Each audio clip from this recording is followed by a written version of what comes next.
So we're going to look very briefly at three magnolias which are later flowering and perhaps more unusual, to try and whet your appetite to come to Caerhays this week and see them for yourselves amongst many, many others. This is Magnolia Vulcan. It was bred in New Zealand by Felix Jury in 1998. It received an Award of Garden Merit in the UK in 2013, and it's a cross between Magnolia Vulcan and Magnolia Atlas. Now, Magnolia Atlas has a huge white flower and Vulcan has a smaller, much darker flower. So in this plant you've got a wonderful colour combination and somewhat floating, slightly dappled petals or tepals. It's an outstanding plant, it's gaining in popularity, and here you can see it at about the biggest size it's likely to be seen in the UK, because it hasn't been here very long, probably less than 20 years. This is a totally different coloured flowered magnolia, and this is Magnolia Shirazz. It's another New Zealander. It was first released in New Zealand in 2004, and this tree was planted in 2006.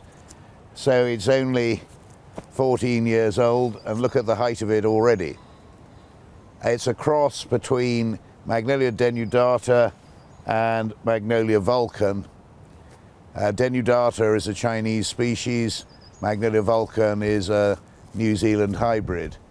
And although the flowers aren't huge, they're a very, very dark colour, and as you can see, the tree is now about 25 feet high and absolutely plastered in dark flowers. Little bit of wind damage, but this colour is so nearly black as to be unbelievable.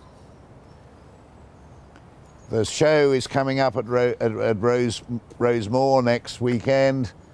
This may well be one of our entries in the Magnolia class. Now, this is the third magnolia in this little series, a different colour again, obviously a white with just a hint of pink or yellowish in the base of the flowers. This is Magnolia Albatross. It was bred at Lanhydrock Gardens by Peter Veitch, who was head gardener there for many, many years, and he named this in 1985. It's a cross between Magnolia cyclindrica and Magnolia veitchii, Peter Veitch. So it's going to be a big, tall growing tree, probably growing a lot taller than any of the other two that we've looked at a minute or two ago. From a distance, it really is superb, with bluish sky behind, a lovely translucent white. And if I was going to plant one plant, I think, for 100 years' time, might well be this one.